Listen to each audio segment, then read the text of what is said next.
property tour is so epic, you can't even get to it by car, which is why I'm in a boat right now. $12 million private island tour, here we go!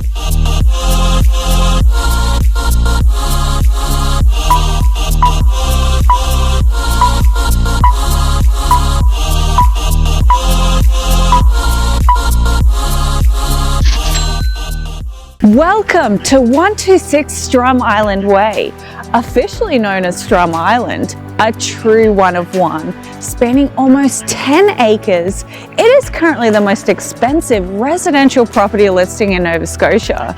Strum Island is totally self-sustaining with its own source of purified water, heat, electricity and food. But make no mistake, it's no makeshift bunker. It's a modern day exclusive private island to enjoy solitude and luxury. Of course, an island of this magnitude requires a small workforce to keep it running, and Strum Island has just that. It comes with an on-site manager, a maintenance person, and housekeeping staff. Now, before I take you on a tour of every meticulously crafted structure on this island, and before I show you every comfort feature and modern day amenity it has to offer, I want to briefly walk you through its history so you can truly appreciate the breadth of the work that went into it. When it was first acquired in the early 2000s by real estate developer Fred Kern, Strum Island was barren. But Mr. Kern wasted no time in executing his grand plan and bringing his vision for the island to life. To create something far enough from the world's wearisome woes, yet close enough to enjoy all the comforts of a five-star resort. It all started with shoring up the island from erosion by building a seawall around the entire perimeter of the island, which required 100 tons of armor rock shipped from the mainland to the island by barge. Construction followed in several phases over many years. Fast forward 20 years, today, the island features a 10,000 square foot main residence, a 2,000 square foot boathouse, a 105 foot concrete wharf, a lobster temple, a helipad, a beach, tree orchards, vegetable gardens, and a year-round greenhouse. Now that you have a better understanding of the scope of what you're about to see, let's begin our tour. Let's start with the island's focal point, the main residence. Nicknamed the Lodge, it was built in two phases. The 6-bed, 7-bath, 10,000 square foot home was a labor of love and took more than 4 years to build. Over on this side is Phase 1. Completed in 2008, its exterior is made almost entirely out of granite. And over on this side is Phase 2. Completed in 2012, it's part granite, part western red cedar. The entire build integrates slate roofing, copper flashing, and impact glass to efficiently mitigate the elements while requiring minimal maintenance. The two phases are joined together by a bridge, known as a breezeway on the inside, and an inviting flagstone patio out here. When you're away, a state-of-the-art security system monitors the home and can be controlled from anywhere in the world. There are 36 cameras in total used to monitor every nook and cranny on the island. The interior is packed full of surprises and unique features, so chop chop, it's time to head inside. As soon as you step inside, you find yourself in the great room. You're greeted by an interior that feels warm and inviting. Inspired by the arts and crafts movement of the 1920s, it's dominated by the use of natural stone, wood, and metal. The floors are lined with granite, and the vaulted ceiling creates visual depth and maximizes vertical height. Don't be fooled, however, this is a faux ceiling. There is about 4 feet of vertical space between this ceiling and the slate roof, allowing all the electrical and ductwork to run in between. So not only is the ceiling aesthetically pleasing, but it is also functional as well. At one end of the room is this wet bar. But it's not just any wet bar, it's a one-of-a-kind walnut carved bar that is practical as it is beautiful. It's adorned by this hammered copper sink, which creates the perfect harmony between metal and wood. Despite its rustic patina, it still offers all the modern amenities we've become accustomed to, including a dishwasher, a bar fridge, and an ice maker. Of course, no bar is complete without a hidey hole for your expensive crystalware or your prized spirits. Someone say Louis XIII Black Pearl?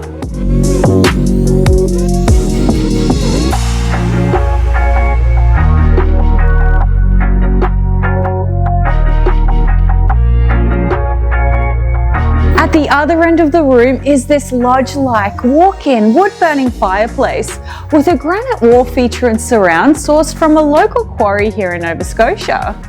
Just so you can appreciate the sheer size of this fireplace, I am just over 5'7" tall, and this is how massive it is. Not to mention hand-forged wrought iron doors that are a testament to the level of craftsmanship that went into the creation process.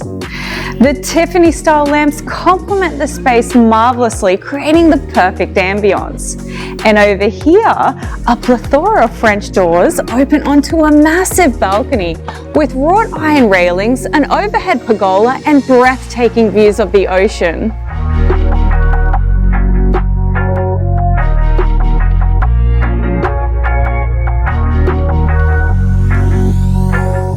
Now, before I walk you through the rest of the property, I should mention that each of the 6 bedrooms are named after the European artists whose artwork is on display in that room. The artists are mostly Impressionists and Post-Impressionists, the first of whom is Renoir, and the Renoir suite is right behind that door. This suite is actually in a turret room, which means you get windows all around so that you can feast your eyes on the infinite ocean views. The suite comes standard with built-in closets, a sprawling ensuite, and access to the balcony should you choose to stargaze on a balmy summer night.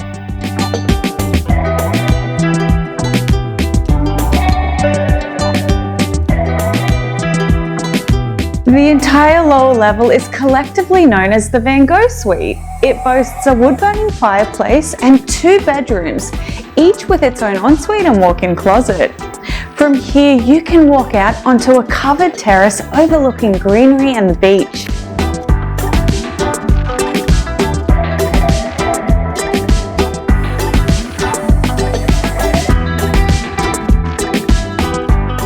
Pretty much phase 1 of the lodge. To get to phase 2, all you have to do is walk straight ahead through the breezeway.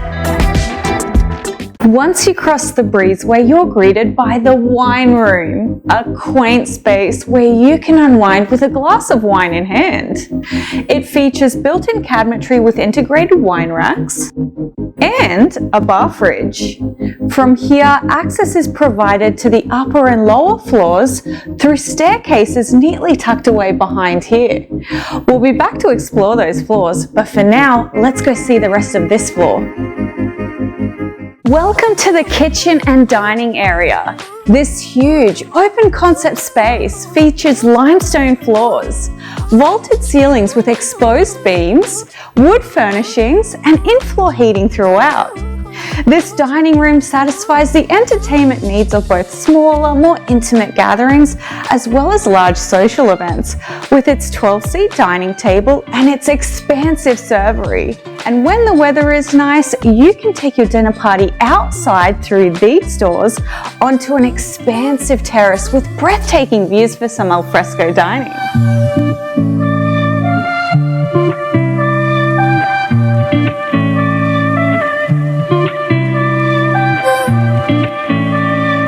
And then there's the kitchen. This impressive gourmet kitchen will be sure to satisfy the burgeoning menu of a budding master chef or the private musings of an intimate weekend brunch.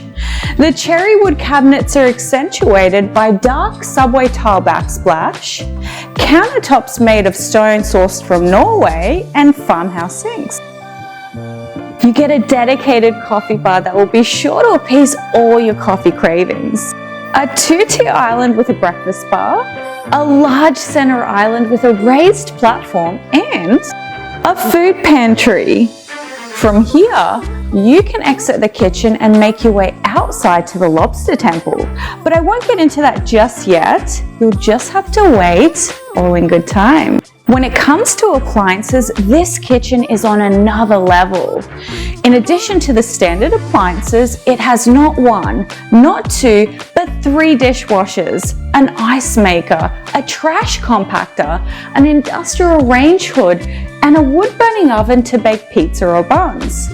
But the pinnacle of this kitchen is this stunning LeConte range with a 7-burner cooktop, a griddle, a warming cupboard, and 2 ovens, one gas and one electric. French in origin, LeConte has been a purveyor of handcrafted luxury ranges and ovens for over 2 decades. This range retails for almost $30,000 new. LeConte ranges are not just high-end appliances, they are authentic pieces of art for your kitchen. Of course, no kitchen is complete without a butler's pantry, and this kitchen has a butler's pantry with all the essentials.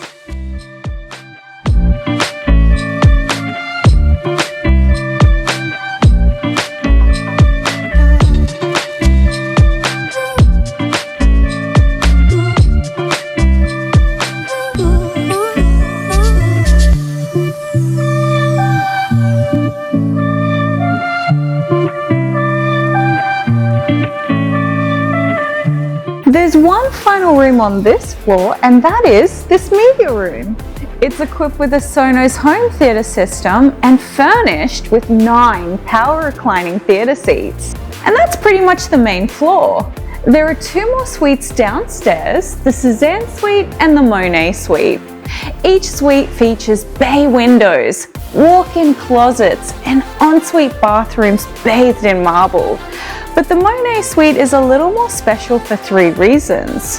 1, it has French doors that open onto a covered terrace with exquisite ocean views. 2, it is the only suite in the entire lodge with direct access to the Lobster Temple. And 3, it was originally destined to be a gym. So the ensuite bathroom has been outfitted with a sauna, a steam shower, and an ice bathtub, ideal for use after strenuous exercise. Now that we've covered everything on the main and lower floors, it's time to go upstairs. The panelled staircase exudes elegance and sophistication, a delicate balance of old and new. It almost feels like a secret staircase to a private hideaway. The staircase opens onto this quaint library room. It's the perfect space to spend some quality personal time away from the hustle and bustle of the main floor. From here, you can either head up this way to the observatory, or you can head down this way to the final and most grand suite of them all, the Klimt suite.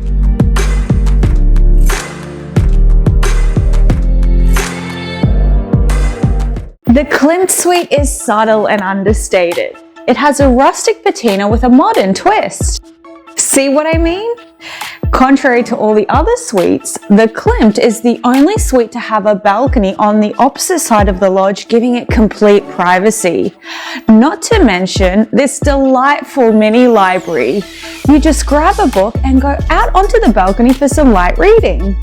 As expected, the Klimt features a large walk-in closet, a shoe closet, and a sprawling ensuite with ample storage and his and hers vanities.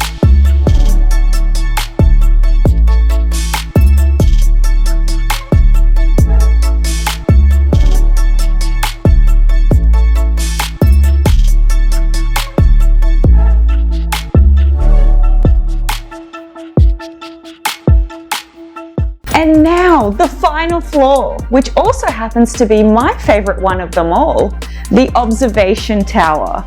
With windows all around, it has panoramic 360-degree views of the island, the ocean, and beyond.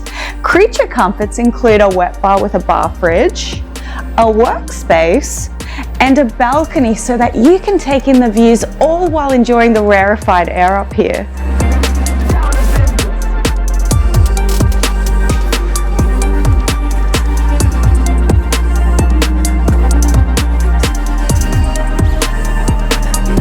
Actually, I lied. There's one final floor. Watch this. This staircase will take you up to a railed rooftop platform, otherwise known as a Widow's Walk. The name Widow's Walk is said to come from the wives of mariners who would watch for their spouse's return, often in vain, as the ocean took their lives, leaving the women widows.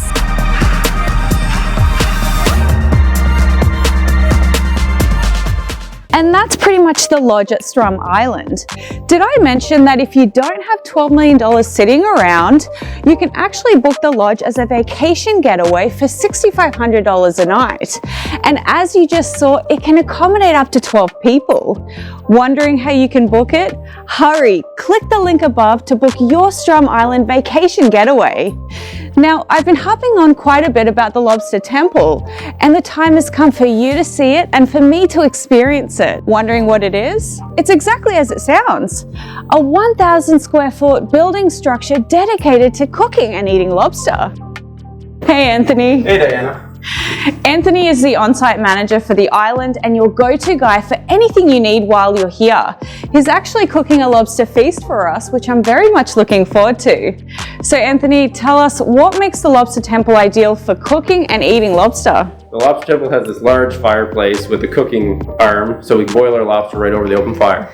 We have a granite tabletop where we eat the lobster, as well as a propane and charcoal grill.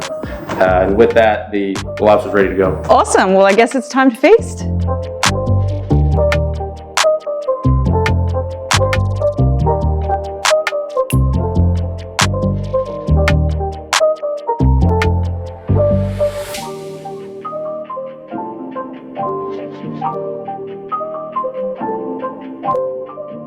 We're going to take a short break to enjoy some dinner. We'll be back in a jiffy. Cheers, guys.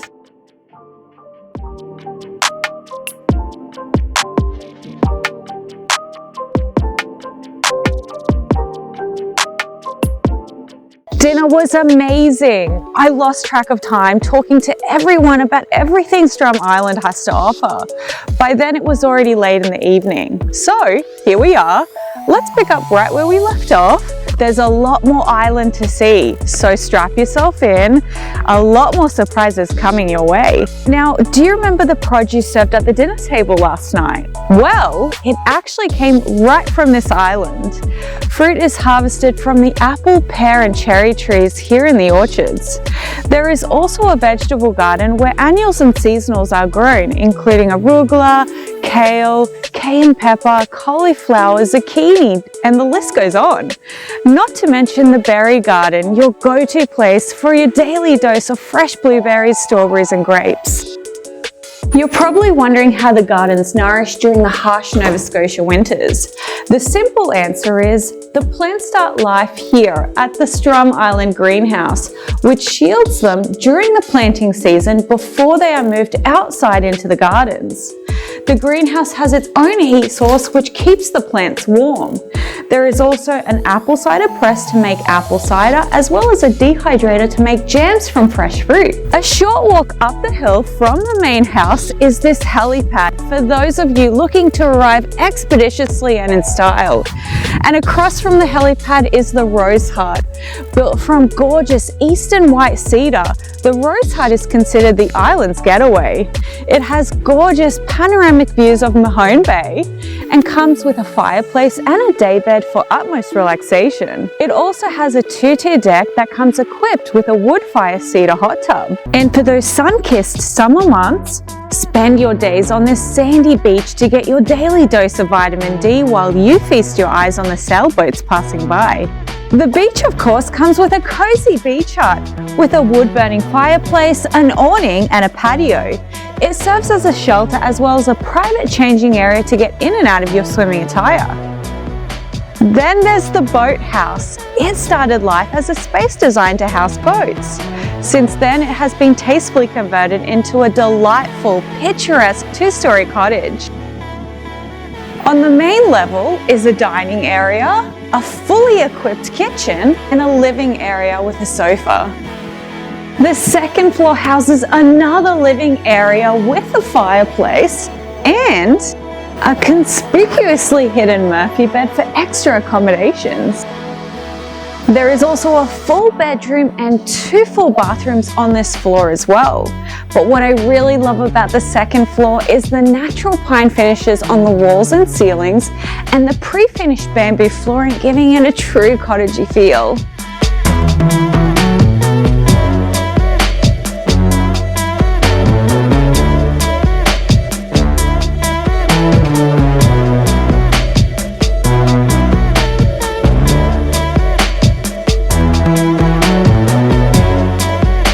For those of you who are short $12 million and don't want to spend $6,500 per night to stay on Strum Island either, the Boathouse is available for booking on Airbnb for $950 per night and can accommodate up to 4 guests. Interested?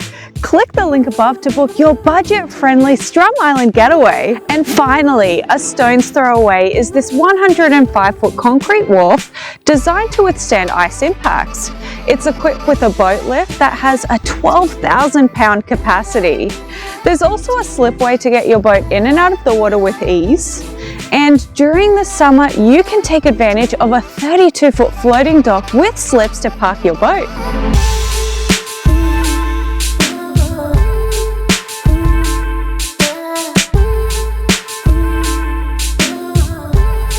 And that's it.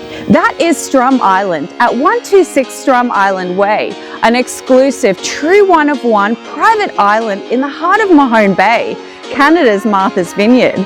Almost 10 acres of land, a 10,000 square foot, 6-bed, 7-bath main residence, a lobster temple, boathouse, 105-foot concrete wharf, docks, slipway, boat lift, helipad, rose hut, beach and beach hut, orchards, vegetable, flower and berry gardens, greenhouse, observatory with a widow's walk, and only the most magnificent views of the Atlantic Ocean from the privacy of your very own secluded island, now for sale for a cool $12 million. Now that I have your attention, contact listing agent Ian Smith to get your hands on this listing before it's gone. Did I mention the island comes with a 15-foot Abco boat and a 25-foot Coast Guard boat? Ready, set, go!